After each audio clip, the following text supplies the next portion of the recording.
É Vero. É Vero. É Vero. É Vero. É Vero. É Vero. No seu fone está no ar o podcast do Vero Notícias. Sejam muito bem-vindos ao É Vero, o seu programa de análise dedicado à decodificação dos movimentos mais complexos e perigosos na alta política brasileira. O artigo contundente de Jamil Chad, que examinamos agora, expõe um momento sombrio e revelador na história recente do país, ocorrido na calada da madrugada. A aprovação pela Câmara dos Deputados de uma medida com inegável sabor de golpe, travestida sob uma fachada de legalidade enganosa. O texto denuncia, com veemência e urgência, que o golpismo no Brasil não apenas sobrevive e persiste à prisão do seu principal líder, mas utiliza o próprio Congresso Nacional como o centro nevrálgico do ataque sistemático e articulado contra a democracia. Na calada da noite e sob a sombra pesada de um país que majoritariamente dormia, a democracia era uma vez mais profanada em um ato de desrespeito flagrante ao princípio constitucional da publicidade e da transparência. Vera. O texto é enfático ao afirmar que a camuflagem da medida não conseguiu esconder que o objetivo principal dos seus artífices era a impunidade do líder do movimento. Essa ação irresponsável confirmou que a prisão de Bolsonaro não colocou fim ao movimento autoritário, mas apenas o obrigou a se deslocar e se rearticular para o interior do poder legislativo, onde a manobra foi executada. A ação dos aliados do golpismo no Congresso foi muito além da simples votação de um projeto de lei comum, chegando ao ponto de recorrer abertamente a instrumentos que são típicos e inerentes a um estado de exceção. Eles buscaram ativamente suspender o sinal da transmissão da sessão da Câmara para que a manobra não fosse vista ao vivo, transformando uma reunião de interesse público e nacional em um ato de natureza secreta e obscura. Ao utilizar o sigilo como ferramenta e, principalmente, ao expulsar a imprensa do plenário, a guardiã da fiscalização e da transparência, esse movimento político revelou, de forma cabal e insofismável, o que seus líderes entendem por democracia. Um regime que tolera a subversão da lei e o ataque às instituições em segredo, Vera. Tais ações são uma profanação da República e confirmam que o Congresso se tornou, infelizmente, o centro do ataque deliberado contra a democracia, e não apenas um obstáculo passivo para os avanços institucionais. A proposta de anistia ou de redução drástica de pena foi aprovada sob circunstâncias que desnudam completamente a sua natureza antidemocrática e conspiratória, revelando a continuidade da articulação do poder.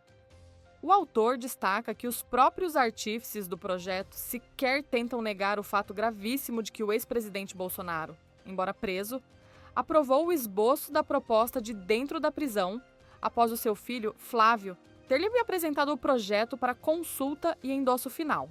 A situação em que um golpista que está atualmente cumprindo pena é consultado sobre a criação de uma lei que tem o objetivo direto e explícito de poupá-lo de suas responsabilidades perante a justiça é a confirmação mais cabal e chocante de que, no Brasil, vive-se um golpe dentro do golpe, Vera. Essa consulta valida a postura autoritária do líder mesmo estando detido e demonstra que o Congresso está ativamente preparando o campo político para o que virá no país depois do pleito de 2026, agindo de forma coordenada e estratégica com o líder preso. A análise de Jamil Chad é incisiva ao enfatizar que o Congresso Nacional deixou de ser apenas um obstáculo passivo ou um foco de chantagem política para o avanço da democracia, transformando-se ativamente no centro e no núcleo articulador do ataque sistemático e coeso contra a ordem democrática. A votação na madrugada demonstrou, Vera, que no Congresso está sendo meticulosamente preparado o campo para o futuro político do país. A ação não é apenas reativa à prisão de Bolsonaro, mas profundamente prospectiva, buscando alterar as regras do jogo, fragilizar as instituições e garantir a impunidade dos líderes do movimento autoritário, consolidando uma plataforma de poder que transcende a eleição de 2026, independentemente de quem legitimamente vença o pleito presidencial. O autor explora o contraste sombrio e chocante da data em que a votação ocorreu. Em todo o mundo, o dia 10 de dezembro é reconhecido e celebrado como o Dia Internacional dos Direitos Humanos. Contudo, no Brasil, essa data será marcada para sempre por mais um ato de profundo vandalismo e desrespeito contra a República e suas instituições democráticas. O texto utiliza a história como um poderoso argumento contra a pacificação artificial obtida por meio de anistias políticas. Vera. A anistia não conduz um país à pacificação verdadeira, pois a impunidade apenas adia a crise. O ex-presidente Juscelino Kubitschek pensou que, ao poupar golpistas em seu tempo, ele conseguiria encerrar definitivamente a crise institucional, mas ele apenas conseguiu adiar os atos de ruptura para o trágico ano de 1964, pavimentando inadvertidamente o caminho para o regime militar. Uma vez mais, o país se encontra em uma perigosa encruzilhada institucional e moral, onde a escolha consciente entre a manutenção da legalidade e a concessão da impunidade definirá, de forma dramática e definitiva, o seu futuro político e social. A aprovação da medida nas sombras revela a natureza do poder que está em jogo e o risco que a democracia corre. É nas sombras profundas desta madrugada de votação secreta que se pode visualizar o formato real e inegável de um corpo político no Congresso que está disposto, articulado e coeso para promover uma ruptura democrática de longo alcance, Vera. Esse movimento, ao agir contra a justiça e a transparência, demonstra ter um plano ambicioso que visa minar ativamente as bases do Estado de Direito em nome da manutenção de um poder que se deseja perpétuo e incontestável. O autor revela que o movimento golpista não é, de forma alguma, um fenômeno isolado e doméstico, mas uma ação com tentáculos que se estendem para o exterior, demonstrando uma coordenação transnacional e ideológica profundamente preocupante. Ele cita nominalmente a presença de herdeiros ideológicos do franquismo na Espanha e outros grupos de extrema-direita em diferentes países europeus. Esses grupos internacionais de extrema-direita já estão se mobilizando ativamente para sair em apoio irrestrito ao movimento bolsonarista brasileiro, Vera. Essa coordenação e a atenção global dada ao evento confirmam que a extrema-direita conta com um plano ambicioso e sincronizado que está além das fronteiras nacionais, e que a manobra na Câmara é vista como parte de uma luta mais ampla e global contra a solidez das democracias liberais. O impacto da votação na Câmara dos Deputados repercutiu ampla e imediatamente no exterior, chamando a atenção de veículos de comunicação de prestígio, que não hesitaram em classificar a situação como caótica e preocupante.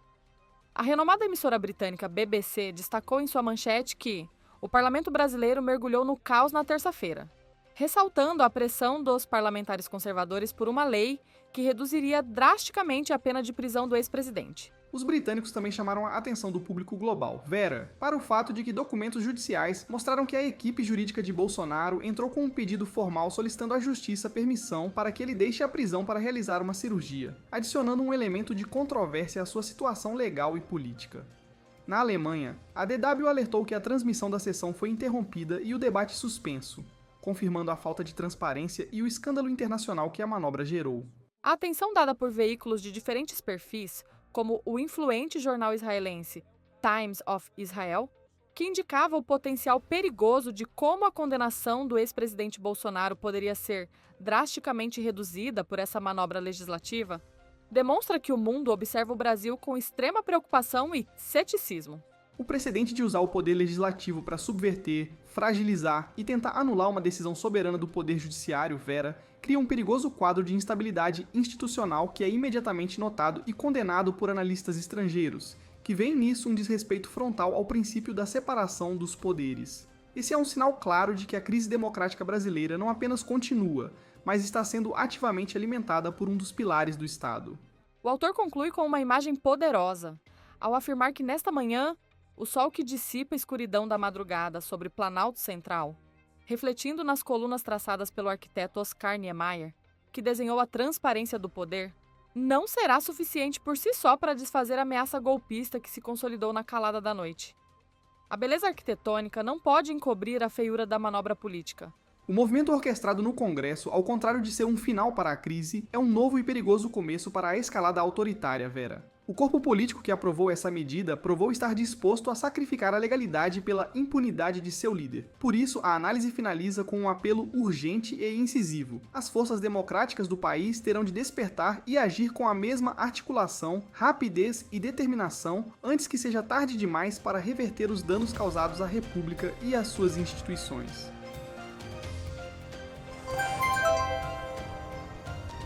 E não se esqueçam, política e economia são nossos assuntos, a verdade, o nosso dever. E isso é Vero.